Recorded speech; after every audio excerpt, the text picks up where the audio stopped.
Mac, you ever seen a movie called Sullivan's Travels? No. That's part of your problem, you know. You haven't seen enough movies. All of life's riddles are answered in the movies. Welcome to Money Unplugged. I'm Chris Hill. Thanks for being here. For the entire month of August, there are two things going on with the show I want to tell you about up front. The first is we're taking a month off from advertising. I love the products and businesses I've been able to promote on the show all year long, but this is going to be ad-free August here on Money Unplugged. That's the first thing. The second thing is this month we're going to play around with the format just a little bit on the show. When I was hosting podcasts at the Motley Fool, August was the month where we would experiment a little bit. We do this for a few reasons, one of which is people take breaks in August. People go on vacation in August. They get out of their routines, and let's be honest, some of them skip podcasts, which is fine, by the way. I get it. I'm a podcast listener too. But I wanted to try and have some slightly different types of conversations around money. Don't worry, when September rolls around, I've already got some great guests lined up. A couple of them are pretty well-known names in the world of money and investing, but that's in September. Today, we're kicking off ad-free August with part one of a discussion that I had with two longtime friends about money in movies. If you've been listening to this show, you've probably picked up on the fact that I'm a fan of movies. The fact that every episode begins with a movie clip? Yeah, that should have tipped you off. And what Steve Martin said in the opening clip of this episode, I mean, I don't know if all of life's riddles are answered in the movies, but a pretty good number are. And a lot of them have to do with money. So I got a couple of people together to talk about how money works in the movie industry before we dig into some fun topics like the first movie you saw as a kid that involved money in a big way. What fictional business from a movie would you actually want to invest in? Your favorite comedy where money is central to the plot. Joining me are my longtime friend and former coworker, Bill Barker. He's an investment analyst who I interviewed on the show back in May. And Chris Harris, another longtime friend and former coworker. Harris is an attorney, most recently as Senior Associate General Counsel at the Motley Fool. They're both smart guys, and they both love movies. I hope you enjoy this as much as we did, because it's August. We all deserve a little break. So let's get to it.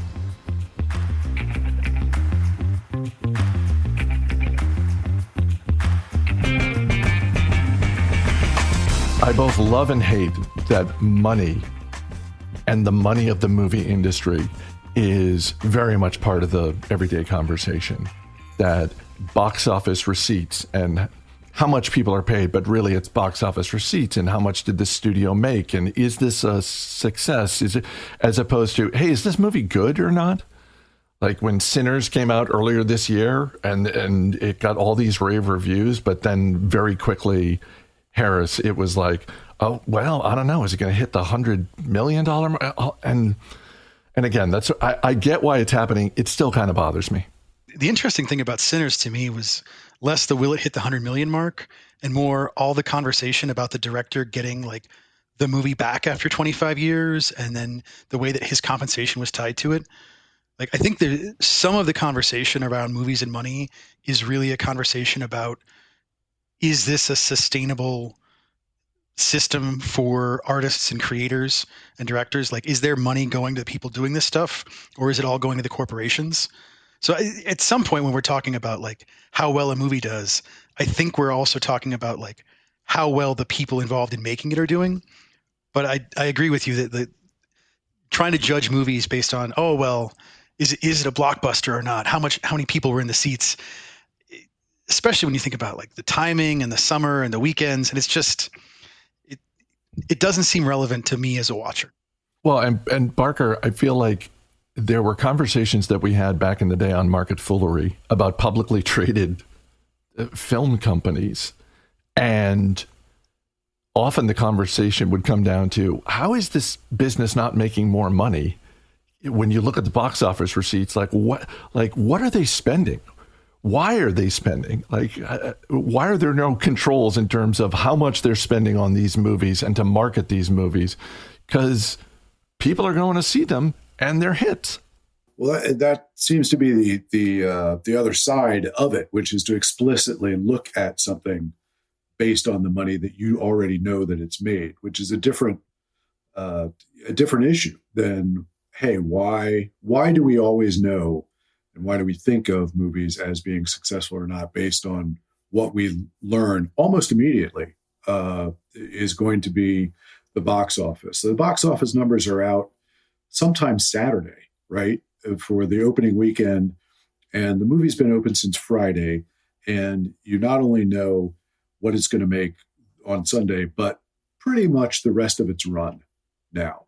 And that is the driving force behind the choice to make a movie or not, in a way that is clearly not the case with the best things that we see on TV now, which we have no idea what the viewership numbers are on the different platforms. They won't release them. And I think that's actually to our benefit to not know how many people are watching something that is a hit. An algorithm has quite a bit to do with, what's going on in front of people's eyeballs, but also just the word of mouth is much, much, much more important and important in the same ways that it used to be important to movies when we were growing up. There just aren't movies that, unless they are picked up by the Oscars, which themselves now base some of their best movie choices on how much a movie made almost explicitly. But unless there's a small movie that gets an Oscar and then that recreates a market for the movie well after it was released, you just don't see that dynamic in the way that it used to be the case. Just a weird little anecdote on the Oscar bit. One of the things I always found really amusing when I talk to people about that is that one of the reasons why bigger budget movies get more Oscar play is because Best Picture is voted on by every member of the Academy, which is essentially everybody who works in Hollywood. So the bigger your movie, like the bigger your budget, the more people you hired, the more people who know a friend who worked on it. So you just come out of the gate with, 8% of the Academy worked on this movie. They're probably going to vote for it to be Best Picture.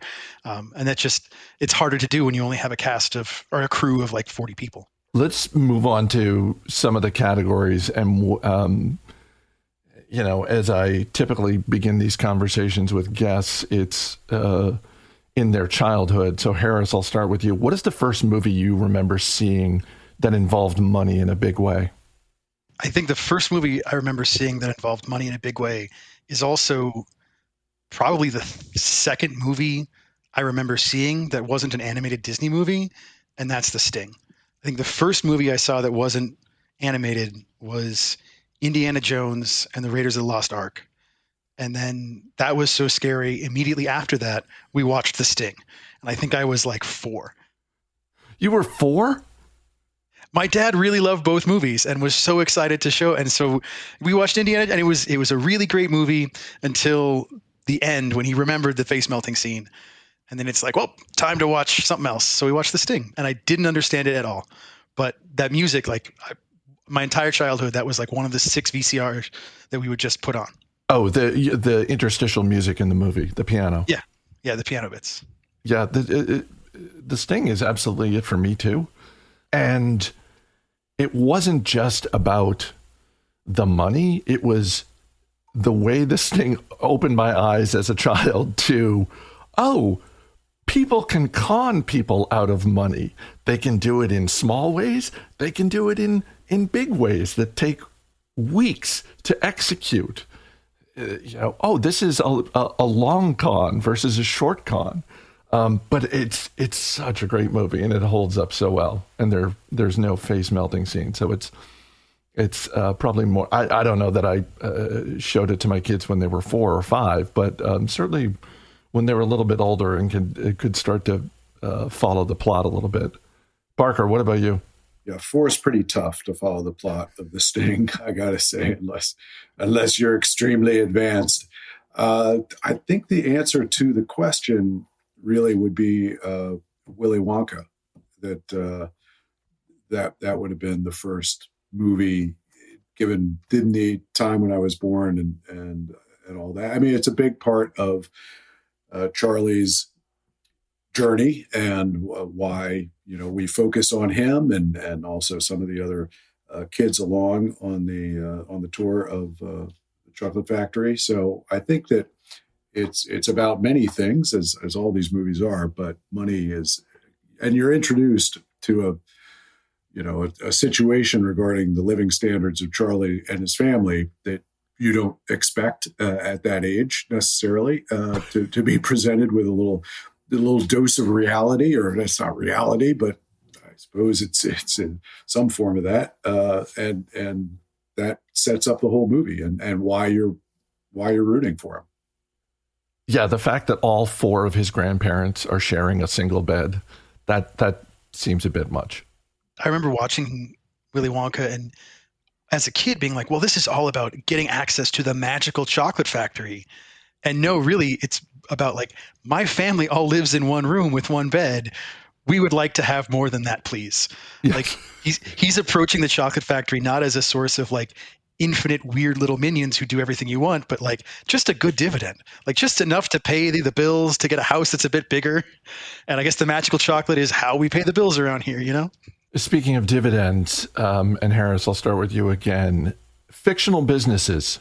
What's a fictional business in a movie that you would actually want to invest in? And I will just preface this by saying I got a little bit more insight into this last year when I got the opportunity to voice a character in the video game Batman Arkham Shadow, and learned that there are multiple publicly traded companies in the DC universe, in the world of Batman. Wayne Enterprises is a public company. Cord Industries is a public company.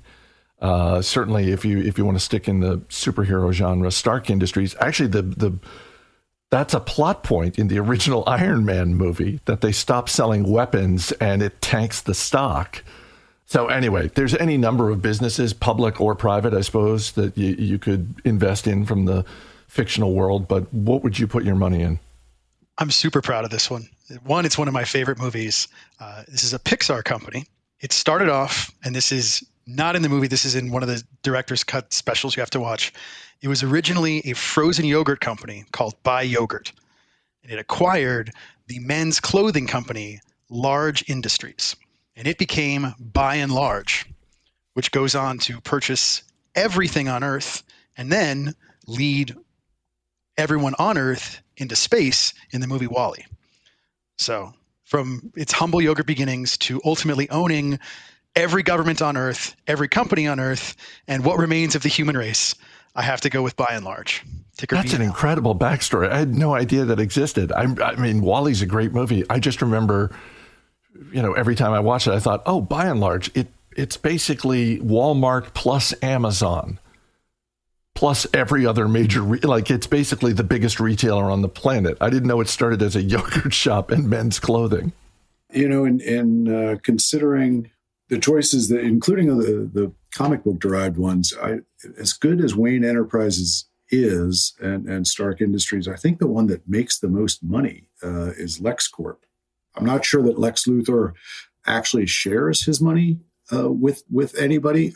Wayne doesn't. I mean, we know that's not private. I mean, it's not public, whereas Stark Industries was public. So I think that pure ROI. LexCorp really goes much further in literal world dominance than either Wayne or Stark Enterprises. In Batman Begins, Wayne Enterprises is a public company. It does go public, and towards the end of the movie. And yeah, I'm putting my money there. It's your classic multinational, a lot of different divisions. Plus, as we learn in that movie, there is some creative accounting. I mean, it's one of the tiny subplots of the Christopher Nolan Batman movies where it's like, oh yeah, let's basically take all the Batman stuff and hide it in this one division in applied sciences. And I just imagine that every quarter when Wayne Enterprises is doing their conference call, they're just talking about all the money they make in all their divisions, except for applied sciences was down again. And there's always probably one analyst who's just like, have you thought about shutting it down or just selling that division? It's like, man, the boss likes it, so we're just going to keep it. So I'm not sure how well Wonka Enterprises would have done after, the 50 years since the original movie came out. But at the time, chocolate had a real place that you could make a lot more money with than, say, Hershey has done in the last 50 years. And I think would be a reasonable comp for Wonka, and similarly devoted to children in a way that most people don't know the story behind Hershey's stock. But I think, there are a lot of them, aren't there? Absolutely. Harris, did you have something? With the Batman hiding things in the books, I like the idea that it's canon somehow that Alfred is like an incredible accountant. That he's just buttling around and then also cooking the books. Like, here's your breakfast. Here's the books for the government, as one does. Yeah, he's an amazing butler. Just a jack of all trades. Going back to Pixar, there is another choice from Monsters, Inc., the company that harnesses the power of children's screams to supply the entire energy market of the world, is a solid competitor because the ROI is infinite, I suppose, there. And it's, if you can just get a small piece of that, that's pretty good. Yeah. That is that's a market that's not going away. Children screaming in the middle of the night. Yeah. Well, from meeting monsters. Yeah. Yeah. I feel like there's some synergies between that company and the Wonka factory, quite frankly. Harnessing the power of children's screams and chocolate. Since 1954. Barker, what's your favorite comedy where money is central to the plot? Well, I think the answer that I would have to begin with is Trading Places is just the best comedy, which is clearly about money and is so obvious as to not be interesting enough to offer here, I think. But Hudsucker Proxy is way up there in terms of a lesser known artwork, one of the Coen brothers' best movies, I think, that completely revolves around money and around stock and publicly traded company, and has a plot that you really don't see where it's going the whole way along as you frequently can in movies. So that is one of my favorites. It also has just a very clear direction from the Paul Newman character early in the movie. That's basically like telling the board of directors, guys, here's how we're going to manipulate the stock. Yes. We're going to do X, Y, Z to make the stock go down. Then we're going to buy it all when it's cheap. And then we're going to reverse course and we're going to be rich. Yeah.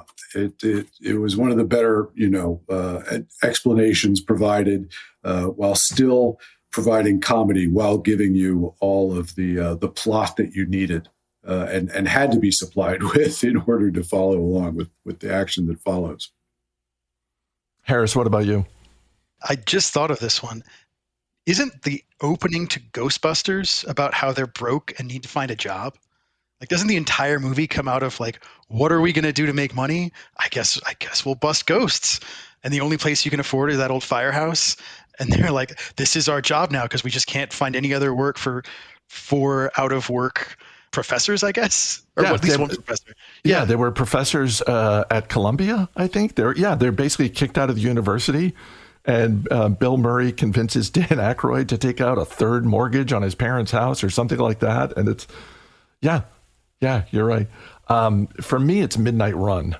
I mean, I love the sort of the stretch of comedies like Tommy Boy, where there's, we got to save the business, that sort of thing. But Midnight Run, just as a comedy I can watch almost any time I encounter it, where Robert De Niro is trying to get someone across the country in a week so he can get paid $100,000. And it's, for him, it's entirely about the money. And that remains consistent throughout the movie. It's just like, no, I need this $100,000 so I can stop being a bounty hunter and open up a coffee shop, and then I can get on with my life. I would be remiss if we didn't spend just a couple minutes on heist movies, because let's face it, heist movies are fun, and there are some really great ones. And also the combination of greed and revenge, that's kind of all you need to fuel a heist movie. Like, it's usually one or the other, Barker. I mean, it's often both, but it's like, not only if we pull this off, we get a lot of money, but also I can get revenge on this person that has wronged me in some way. Yeah, let's do it. Sure. Well, I think we've already talked about The Sting, so we shouldn't go back there again. I think that at one time I wanted to sell the first half of the first season of Andor as movie worthy, because it's very much a heist plot that then becomes a prison break plot, which is a fascinating way to organize a series. But for just a strict heist movie that you love watching, what's better than Die Hard? I mean, it's you're not rooting for the people that are perpetrating the heist, which is usually the case in a good heist movie. The guys doing the robbing are the bad guys, but that still stands out. Absolutely. And Alan Rickman is a revelation in that movie, because at the time, criminals were kind of bumbling and dumb, and he was this brilliant tactician who was thinking 3 steps ahead of the FBI the whole time. Now, obviously, he didn't count on John McClane. No, he was never ahead of John McClane. Right, but were it not for that, that's part of what makes that movie so great. Is Rickman is so smart. He's so smart. It's so tightly planned, and it's just for money. There's that whole scene where he's listing off all the different freedom fighters he wants to save, and totally, it's just about the fact that there's a lot of money in the safe, and it's not a I'm doing all of this for the greater good, or I'm doing all this to reveal a secret. I have a particular set of skills, and I'm going to use them to make a lot of money. Yeah. No, we're just here for the money. That's all we want. We just want these what are they, bearer bonds? Yeah. They're stealing bonds. Yeah. Great. And actually, the guy that you like the least in the movie is not any of the villains, I think, but Harry Ellis. Right, the coke snorting guy. Oh, right, the coke snorting co-worker of John McClane's wife. Yeah, kidnapped guy who's going to spin the deal and all that, and also the actor played the fraternity guy that you hate in Breaking Away, yeah, which was one of those things that had somehow escaped my attention for about 40 years of watching both of those movies closely numerous times and not putting it together. What the line that he has about Hans, Bubby, come on, we could he's just every part of it. Oh. Yeah, Hans, Bubby, I'm your white knight. Right, you're rooting for Hans in that moment. Yes, go ahead, kill the guy. That's fine. This is just a corporate takeover. You got guns. I got words. It's so good. Yeah. It's like you use a gun. I use a pen. What's the difference? And it's like, someone put this guy out of everyone's misery, including the audience. And they do. I love Ocean's 11. I have to give a shout out to Inside Man, which is the Clive Owen, Denzel Washington, Jodie Foster film from, 15 years ago. And it's just, it's the heist movie. It might be the smartest heist movie I've ever seen, just from a plot standpoint, a writing standpoint. And halfway through that movie, I had no idea where it was going. I was just riveted. And I just thought, I don't know where this is going, but I'm loving this ride. So Spike Lee directed that. And I think the part of that movie, you're right, it is the tightest heist movie. It's a beautiful story. All of the characters are incredibly well written and ones you haven't seen before. They're all twists on the genre. But it also, the same way that The Bear is not a comedy but still has funny bits, Inside Man just has some straight up great comedy in it where they broadcast out to the people of New York, like, what is this? And the guy's like, oh, I think that's Armenian. How do you know? My ex-wife. And then they bring her in, and like she refuses to talk until they deal with all of her parking tickets. And it's the little like human bits of that movie that just, it felt so New York and also so tight.